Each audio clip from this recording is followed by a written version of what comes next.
ಸತ್ಯ ವಿಚಾರಗಳನ್ನು ನಿಮಗೆ ತಿಳಿಸುವ ಪ್ರಯತ್ನದಲ್ಲಿ ಡಿವಿಜಿ ವಾಯ್ಸ್ ಸದಾ ಸಿದ್ಧವಿರುತ್ತದೆ. ಏಕೆಂದರೆ ಇದು ನಿಮ್ಮದೇ ಧ್ವನಿ, ನಿಮ್ಮದೇ ಶಕ್ತಿ, ಎಂದೆಂದಿಗೂ ನಿಮ್ಮೊಂದಿಗೆ. ನಮಸ್ಕಾರ, ನಾನು ನಿಮ್ಮ ಡಿವಿಜಿ ವಾಯ್ಸ್ ಕರಿಯಪ್ಪ. ಇವತ್ತು ಏನು ಈ ವಿಡಿಯೋ ಮಾಡ್ತಾ ಇದ್ದೀನಿ, ಇದು ಏನು ಪಕ್ಕದಲ್ಲಿ ಕಾಣಿಸ್ತಾ ಇದೆಯಲ್ಲ, ಇದು ದಾವಣಗೆರೆಯ ಕೊನೆಯ ಬಾರ್ಡ್ರ್. ಅಂದರೆ ಏನು ಹದಡಿ ರೋಡು, ಹಿಮಾನಮಟ್ಟಿ ಅಂತ ನಾವು ಹೇಳ್ತೀವಿ. ಹಿಮಾನಮಟ್ಟಿ KB ಸರ್ಕಲ್ ಅಂತಲೂ ಹೇಳ್ತಾರೆ. ಗಣಪತಿ ದೇವಸ್ಥಾನ, ಅದಕ್ಕಿಂತ ಚೆನ್ನಾಗಿ ಹೇಳಬೇಕು ಅಂದರೆ ಅಲ್ಲೊಂದು ಬಾರ್ ಇದೆ.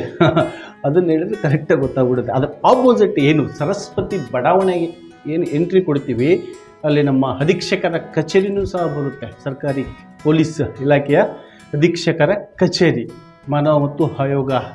ಬಟ್ ಇಲ್ಲಿ ನಾನು ಇದನ್ನು ಹೇಳಕ್ಕೆ ಹೊರಟಿರ್ತಕ್ಕಂಥ ವಿಚಾರ, ನನ್ನ ಮಧ್ಯಾಹ್ನ ಒಂದು 2 ಗಂಟೆ ಸಮಯದಲ್ಲಿ ನಾನು ಸ್ವಲ್ಪ ಅಬ್ಸರ್ವ್ ಮಾಡ್ತಾ ನಿಂತಿದ್ದೆ. ಅಲ್ಲಿ ಅಬ್ಸರ್ವ್ ಮಾಡ್ತಾ ಇದ್ದೆ ಅಂದರೆ ಮೀನ್ಸು ಆ ರೋಡಿಗೆ ಟೈಲ್ಸ್ ಹಾಕಿದ್ದಾರೆ, ಹತ್ತಬೇಕಲ್ಲ, ಟೈಲ್ಸ್ ಹಾಕಿದ್ದಾರೆ, ಮೇಲ್ಗಡೆ ಪೂರ್ತಿ ಮಣ್ಣಿದೆ. ಅಲ್ಲಿ ಯಾರಾದರೂ, ನಾನು ಅಂತಲ್ಲ, ಯಾರು ಹೋದ್ರೂ ಸಮೇತ ಒತ್ಕೊಂಡು ಬೀಳಬೇಕು ಸಿಚುವೇಶನ್ ಹಂಗಿದೆ. ಆ ರೋಡ್ ವರ್ಕ್ ಮಾಡಿರ್ತಾರಲ್ಲ, ಅದು ಯಾವ ಪುಣ್ಯಾತ್ಮ ವರ್ಕ್ ಮಾಡಿದ್ದನ್ನೋ ಗೊತ್ತಿಲ್ಲ, ನಾನು ಅವ್ನಿಗೇನು ಅನ್ನಲ್ಲ. ದಯವಿಟ್ಟು ಆ ಟೈಲ್ಸ್ಗಳು ತೆಗೆದುಬಿಟ್ಟು ಅಲ್ಲಿ ರೋಡ್ ಗ್ರಿಪ್ ಮಾಡಿಕೊಡಿ.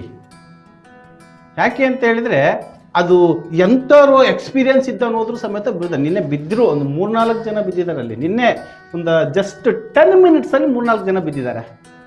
ಹತ್ತಾಗಿತ್ತ ತಿರುಗಿ ನೋಡಿದ್ರೊಳಗೆ ಬೀಳ್ತಿದ್ರು. ಬಟ್ ಯಾಕೆ ಹೇಳ್ತಾ ಇದ್ದೀನಿ ಅಂತ ಹೇಳಿದರೆ, ತೊಗೊಂಡಿರ್ತೀರಲ್ಲ, ಪುಕ್ಕಟ್ಟೇನು ಮಾಡಿರಲ್ಲ, ಏನು ಮಾಡ್ತೀರಾ, ಮಾಡ್ಬೇಕಾರೆ ಕಿತ್ಕೊಂಡು ತಿನ್ನೋರು ಭಾಳ ಜನ ಬಂದಿರ್ತಾರೆ. ಬಟ್ ಮಾಡಿ, ಒಳ್ಳೆ ಕೆಲಸಗಳನ್ನು ಮಾಡಿ.